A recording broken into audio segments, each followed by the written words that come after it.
বিরুদ্ধে চলো যাই যুদ্ধে,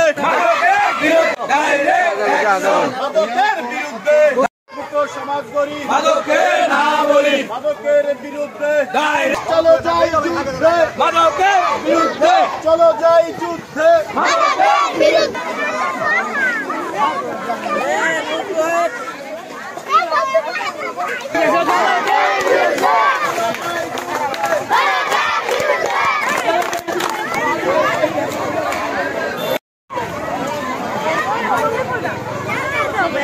সবাই ভালো মন্দ এই বলে আমার সুশৃঙ্খল বক্তব্য আমি শেষ করছি।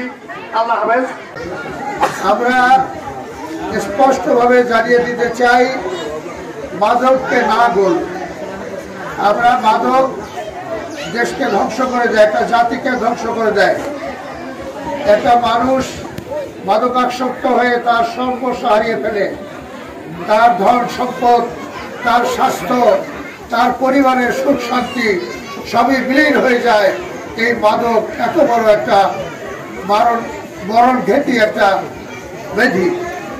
আমরা আজকে স্পষ্টভাবে জানিয়ে দিলাম যে আমরা কেউ মাদককে প্রশ্রয় দিব না। যারা মাদক সেবন করবে তাদেরকে আমরা কঠোরভাবে দমন করব, তারা যাতে আর কোনো মাদকদ্রব্য গ্রহণ না করে। এবং আমাদের শিশুরা যারা আগামী দিনে এই দেশ গড়বে, যারা এই দেশের একটা সুন্দর জাতি হিসাবে যারা পরিচিত হবে, এই শিশুরা যাতে এই মাদকের প্রতি আকৃষ্ট না হয়, আমরা সেইভাবে সব অভিভাবকরা সতর্ক দৃষ্টি রাখবো। আমরা স্পষ্ট ঘোষণা করতে চাই যে সমাজের এই সকল শ্রেণী পেশার মানুষের ঐক্যবদ্ধ সামাজিক আন্দোলন এবং ঐক্যবদ্ধ চেষ্টার মাধ্যমে আমরা এই দেশকে, এই গ্রামকে এবং এই শরীয়তপুরকে মাদক মুক্ত করবো ইনশাআল্লাহ।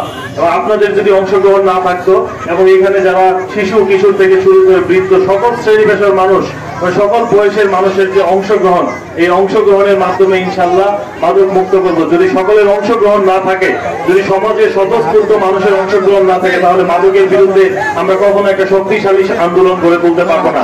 আমরা চাই মাদকের বিরুদ্ধে শুধু আইন প্রয়োগ নয়, মাদকের বিরুদ্ধে যদি আমরা শক্তিশালী সামাজিক আন্দোলন গড়ে তুলতে পারি, সমাজে সবাই অংশগ্রহণ করে মাদককে না বলতে পারি, তাহলে কোনো মাদক ব্যবসায়ী থাকবে না।